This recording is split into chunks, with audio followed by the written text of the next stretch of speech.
ദക്ഷിണാഫ്രിക്കയ്ക്കെതിരായ 4ാം T20യിൽ India വിജയത്തിലേക്ക്. India ഉയർത്തിയ 284 runs വിജയലക്ഷ്യം തേടിയിറങ്ങിയ ദക്ഷിണാഫ്രിക്കയുടെ ബാറ്റിംഗ് നിര തകർന്നു. ആദ്യം ബാറ്റ് ചെയ്ത സഞ്ജു സാംസണും തിലക് വർമ്മയും ഇന്ത്യയ്ക്കായി സെഞ്ചുറി നേടി. സ്പോർട്സ് ഡെസ്കിൽ നിന്ന് മഹേഷ് പോലൂർ കൂടുതൽ വിവരങ്ങൾ പങ്കുവയ്ക്കാൻ ചേരുന്നുണ്ട്. മഹേഷ്, ഇന്ത്യയുടെ വിജയസാധ്യത ഇനി എത്രത്തോളമാണ്? ഇന്ത്യ വിജയത്തിലേക്ക് അടുക്കുന്നു എന്നുള്ളതാണ്. പൂർണ്ണമായും ഇന്ത്യ വിജയത്തിലേക്ക് അടുക്കുകയാണ്. 23 പന്ത് ശേഷിക്കെ ദക്ഷിണാഫ്രിക്കയ്ക്ക് ജയിക്കാൻ വേണ്ടത് 152 റൺസാണ്. അതായത് ഒരു തരത്തിലും ദക്ഷിണാഫ്രിക്കയ്ക്ക് ഈ റൺസ് സാധാരണഗതിയിൽ അടിച്ചെടുക്കാൻ സാധിക്കില്ല. അതുകൊണ്ട് തന്നെ ഇന്ത്യ വിജയം ഉറപ്പിച്ചു കഴിഞ്ഞിരിക്കുന്നു എന്നുള്ളതാണ് ഇപ്പോൾ പറയാനുള്ളത്.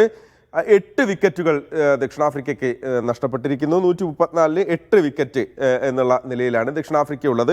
തുടക്കം മുതലേ ദക്ഷിണാഫ്രിക്കയെ സംബന്ധിച്ചിടത്തോളം പതറിയാണ് തുടങ്ങിയത്. പ്രത്യേകിച്ച് അർഷദീപ് സിംഗിൻ്റെയും ഹാർദിക് പാണ്ഡ്യയുടെയും നല്ല മൂവ്മെൻ്റ് ഉള്ള പന്തുകൾ, അതായത് നല്ല സ്വിംഗ് ലഭിക്കുന്നുണ്ടായിരുന്നു അർഷദീപിനും അതുപോലെ തന്നെ ഹാർദിക് പാണ്ഡ്യയ്ക്കും. 2 പേസ് ബോളർമാരെയും നേരിടാൻ ദക്ഷിണാഫ്രിക്കയുടെ മുൻനിര ബാറ്റർമാർക്കായില്ല എന്നുള്ളതാണ്. അവരുടെ ഏറ്റവും പ്രധാനപ്പെട്ട ബാറ്റർമാരൊക്കെ തന്നെ, ഓപ്പണിംഗ് ബാറ്റർമാരെല്ലാം തന്നെ അതിവേഗം കൂടാരം കയറുന്നതാണ് കണ്ടത്. എടുത്തു പറയേണ്ട പ്രകടനം എന്ന് പറയുന്നത് അർഷദീപ് സിംഗിൻ്റെ ബൗളിംഗ് പ്രകടനമാണ്. അതിലൊന്ന്, അർഷദീപ് സിംഗ് 3 ഓവറിൽ 20 റൺസ് മാത്രം വഴങ്ങി 3 വിക്കറ്റുകൾ നേടി എന്നുള്ളതാണ്. 3 നിർണായക വിക്കറ്റുകൾ അദ്ദേഹം നേടി. ഒപ്പം തന്നെ ഹാർദിക് പാണ്ഡ്യ 1 വിക്കറ്റും നേടി. വരുൺ ചക്രവർത്തി 4 ഓവർ പന്തെറിഞ്ഞ് 42 റൺസ് വഴങ്ങി അദ്ദേഹം, പക്ഷേ 2 വിക്കറ്റുകൾ അദ്ദേഹം നേടി. രവി ബിഷ്ണോയും അക്സർ പട്ടേലും ഓരോ വിക്കറ്റുകൾ വീതവും നേടിയിട്ടുണ്ട്. അപ്പോൾ ഇന്ത്യയെ സംബന്ധിച്ചിടത്തോളം ഇന്ത്യ വിജയം ഉറപ്പിച്ചു കഴിഞ്ഞിട്ടുണ്ട്. ഈ പരമ്പര ഉറപ്പിച്ചു കഴിഞ്ഞു ഇന്ത്യ എന്നുള്ളതാണ്.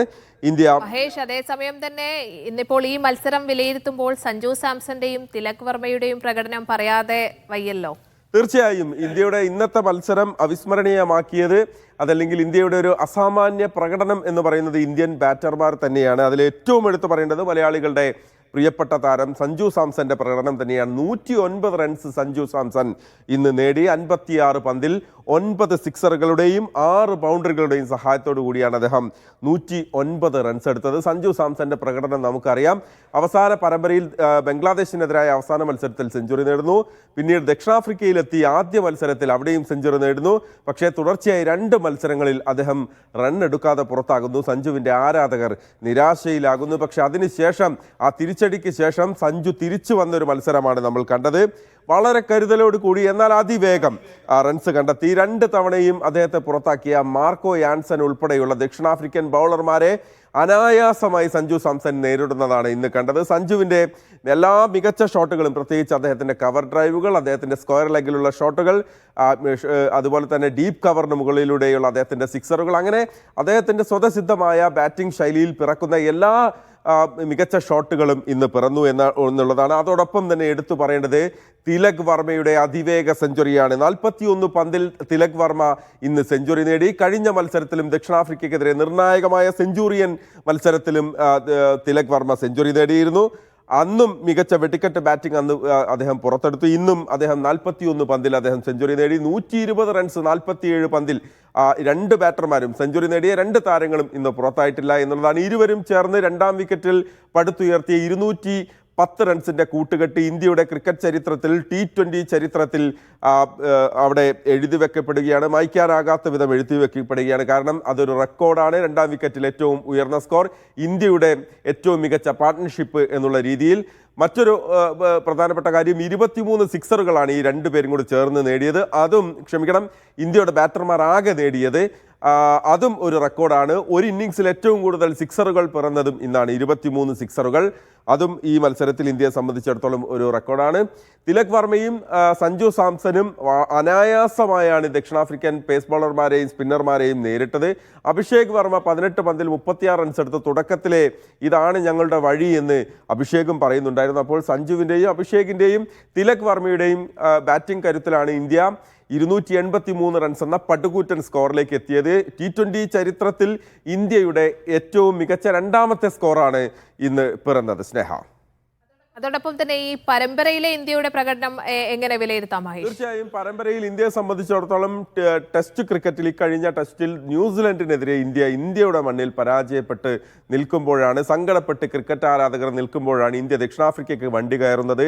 ദക്ഷിണാഫ്രിക്കയിൽ T20 പരമ്പരയിൽ ഇന്ത്യയുടെ യുവമുഖം മത്സരിക്കാൻ ഇറങ്ങുന്നത്. സൂര്യകുമാർ യാദവിൻ്റെ നേതൃത്വത്തിലുള്ള ഇന്ത്യൻ പട ഏതു തരത്തിലായിരിക്കും ദക്ഷിണാഫ്രിക്ക, പ്രത്യേകിച്ച് പേസ് ബോളിങ്ങിനെ വല്ലാതെ അനുകൂലിക്കുന്ന ഇന്ത്യയുടെ പേടി സ്വപ്നമായ മണ്ണാണ് ഈ വിദേശ മണ്ണിൽ ഏറ്റവും കൂടുതൽ ഇന്ത്യ ഭയക്കുന്ന മണ്ണുകളിൽ ഒന്നാണ് ദക്ഷിണാഫ്രിക്കയിലെ വിക്കറ്റുകൾ, ദക്ഷിണാഫ്രിക്കയിലെ പിച്ചുകൾ. അവിടെ ബാറ്റ് ചെയ്യുക എന്നത് വലിയ സാഹസമാണ് എന്നുള്ളത് ഇന്ത്യൻ ബാറ്റർമാർ പൊതുവെ ക്രിക്കറ്റ് ലോകം ഇന്ത്യയുടെ കളി കാണുന്നവർ വിലയിരുത്തുന്നതാണ്. പക്ഷേ അവിടെയാണ് ഒരുപക്ഷെ അത്ഭുതം തീർക്കുന്ന ഒരു പ്രകടനം എന്നോണം ഇന്ത്യ വരുന്നത്. ആദ്യ മത്സരത്തിൽ ഇന്ത്യ ദക്ഷിണാഫ്രിക്കയെ അനായാസം എന്നോണം തോൽപ്പിക്കുന്നു. രണ്ടാം മത്സരത്തിൽ ദക്ഷിണാഫ്രിക്ക ഇന്ത്യയെ മുട്ടുകുത്തിക്കുന്നു. മൂന്നാം മത്സരത്തിൽ സെഞ്ചുറിയനിൽ 11 റൺസിന്റെ വിജയം ഇഞ്ചോടിഞ്ച് പോരാട്ടത്തിൽ ഇന്ത്യ നേടുന്നു. നാലാം മത്സരത്തിൽ ഈ വാൻഡറേഴ്സിൽ ഇന്ത്യ ഒരുപക്ഷെ ഒരു വൻ വിജയം എന്നുള്ള രീതിയിലേക്ക് ഇന്ത്യ പോകുന്നു. അപ്പോൾ ഇന്ത്യയെ സംബന്ധിച്ചിടത്തോളം ഒരു വളരെ നിർണായകമായ ഒരു കാര്യമാണ്. മാത്രമല്ല കഴിഞ്ഞ T20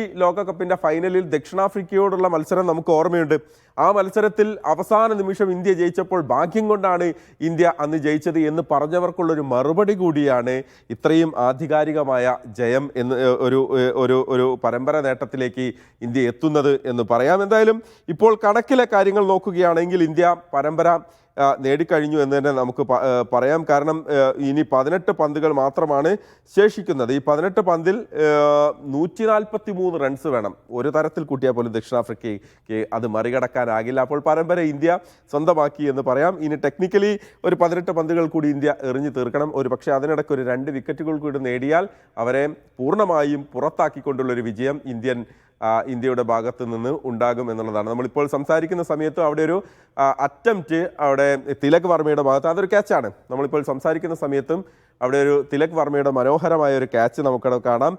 ഞാൻ മനസ്സിലാക്കിയിടത്തോളം അത് ആ വിക്കറ്റ് വരുൺ ചക്രവർത്തിക്കാണ്, അദ്ദേഹത്തിൻ്റെ 3ാമത്തെ വിക്കറ്റ് കൂടിയാണ്. അപ്പോൾ 9 വിക്കറ്റുകൾ, ഒരേ ഒരു വിക്കറ്റിൻ്റെ അകലം മാത്രമാണ് ഈ പരമ്പരയ്ക്കും ഇന്ത്യക്കും ഇടയിലുള്ളത്. സ്നേഹ, അപ്പോൾ മഹേഷ്, അങ്ങനെ വരുമ്പോൾ ഇന്ത്യയുടെ ഭാഗ്യ ഗ്രൗണ്ടാണ് വാൻഡറേഴ്സ് എന്ന് ഒരിക്കൽ കൂടി നമുക്ക് പറയാം അല്ലേ? തീർച്ചയായും അങ്ങനെ പറയേണ്ടി വരും. കാരണം 2007 ഇന്ത്യ T20 ലോകകപ്പിൽ ആദ്യമായി മുത്തമിട്ടത്, പാകിസ്ഥാനെ പരാജയപ്പെടുത്തി മുത്തമിട്ടത് വാൻഡറേഴ്സിലെ ഇതേ വിക്കറ്റിലാണ്, ഇതേ മൈതാനത്താണ്. ആ മൈതാനത്ത് അന്നൊരു മലയാളിയുടെ ടച്ച് ഉണ്ടായിരുന്നു. മലയാളിയുടെ കൈകളിലേക്കാണ് അന്ന് പന്ത് ഊർന്നിറങ്ങിയത്, S. ശ്രീശാന്തിൻ്റെ. അതേപോലെ ഒരു നിർണായക മത്സരത്തിൽ മറ്റൊരു മലയാളിയുടെ ബാറ്റിംഗ് കൈക്കരുത്തിൽ ഇന്ത്യ വിജയത്തിലേക്ക് പോകുന്നു. ഇന്ത്യ വിജയം കാണുന്നു എന്നുള്ളതും ഈ വാൻഡറേഴ്സിൽ ഒരു പക്ഷേ ഇന്ത്യയുടെ വിജയത്തിന് പിന്നിൽ മലയാളികളുടെ ഒരു പങ്ക് കൂടി നമ്മൾ എടുത്തു പറയേണ്ടതാണ്. വാൻഡറേഴ്സ് മാത്രമല്ല, ഇന്ന് വാൻഡറേഴ്സിലെ സ്റ്റേഡിയത്തിൽ, ജോഹന്നാസ്ബർഗിലെ ഈ സ്റ്റേഡിയത്തിൽ പിറന്ന ഏറ്റവും T20യിൽ ഏറ്റവും ഉയർന്ന സ്കോറാണ്. അതുതന്നെ ദക്ഷിണാഫ്രിക്കൻ മണ്ണിൽ ഒരു ടീം വന്ന് നേടുന്ന ഏറ്റവും ഉയർന്ന സ്കോറാണ്. ഇന്ത്യയെ സംബന്ധിച്ചിടത്തോളം ഭാഗ്യ ഗ്രൗണ്ട് എന്ന് പറയാം. നമ്മൾ ഈ സംസാരിക്കുന്ന സമയത്ത് ഇന്ത്യ പരമ്പരയിലേക്ക് അടുത്തുകൊണ്ടിരിക്കുകയാണ്. 17 പന്തിൻ്റെ വ്യത്യാസം മാത്രമാണ്. വാൻഡറേഴ്സിലെ വണ്ടർ ബോയ്സ് എന്ന് ഇന്ത്യൻ താരങ്ങളെ നമുക്ക് വിശേഷിപ്പിക്കേണ്ടി വരും. സ്നേഹം.